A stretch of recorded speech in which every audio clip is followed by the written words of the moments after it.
ತನ್ನ ಅಪ್ಪನ ಹಾದಿಯಲ್ಲಿ ವಿಜೇಂದ್ರ ಅವರು ನಡೀತಿದ್ದಾರೆ. ಆದರೆ ಈ ತಲೆಮಾರಿನ ರಾಜಕೀಯ ವ್ಯವಸ್ಥೆಯಲ್ಲಿ ಈ ತಲೆಮಾರಿನ ನಾಯಕರುಗಳು, ಸಮಕಾಲೀನ ನಾಯಕರುಗಳು, ವಿಜೇಂದ್ರ ಅವರು ಯಾರೂ ಕೂಡ ಸಹಿಸ್ಕೋತಿಲ್ಲ, ದಂಗೆ ಎದ್ದಿದ್ದಾರೆ. ಇನ್ನಾದರೂ BJP ಹೈಕಮಾಂಡ್ ಅಪ್ಪ ಮಕ್ಕಳ ದೌರ್ಜನ್ಯ ದಬ್ಬಾಳಿಕೆಗೆ ಅಂತ್ಯ ಆಡ್ತಾರ? ನಮ್ಮ ನಾಯಕರುಗಳು ಆಗ ನಾವು ಒಬ್ಬರನ್ನು ನಾಯಕರು ಅಂತ ಸ್ವೀಕಾರ ಮಾಡಿರಲಿಲ್ಲ. ಇಡೀ ಟೀಮೇ ಇತ್ತು. ಡಾಕ್ಟರ್ VS ಆಚಾರ್ಯರು, ಶಂಕರಮೂರ್ತಿ, ಅನಂತಕುಮಾರ್, ಈಶ್ವರಪ್ಪ, ಜಗದೀಶ್ ಶೆಟ್ಟರು ಎಲ್ಲರೂ ಕೂಡ ಸಮಕಾಲೀನ ಒಬ್ಬ ನಾಯಕ ಅಂತ ಇದ್ದ. ಇವತ್ತು ಹಾಗಿಲ್ಲ.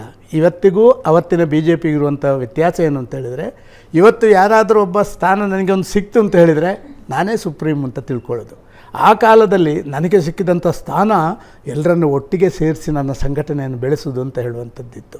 ಇವತ್ತಿಗೂ ಅವತ್ತಿಗೂ ಆ ವ್ಯತ್ಯಾಸದಿಂದಾಗಿ ನೀವು ಹೇಳಿದೆಲ್ಲ ನಡೀತದೆ. ಮತ್ತು ಬಾಹ್ಯವಾಗಿ ಏನಾಗ್ತದೆ ಅಂತ ಹೇಳಿದರೆ, ದೂರದಿಂದ ಕೂತವರಿಗೆ ಏನಾಗ್ತದೆ, ಯಾವುದು ಸರಿ ಯಾವುದು ತಪ್ಪು ಅಂತ ಹೇಳುವುದಕ್ಕಿಂತಲೂ ನಾವು ಯಾವುದಕ್ಕೆ ಸ್ವಲ್ಪ ಒಗ್ಗರಣೆ ಕೊಟ್ಟರೆ ಅದು ಹೆಚ್ಚು ವಿಸ್ತಾರ ಆಗುತ್ತೆ ಅಂತ ಹೇಳುವಂಥ ಭಾವನೆಯಲ್ಲಿರ್ತಾರೆ. ನಾವು ಅಂಥದಕ್ಕೆ ಅವಕಾಶ ಕೊಡಬಾರ್ದು. ತಪ್ಪು ನಮ್ಮದು.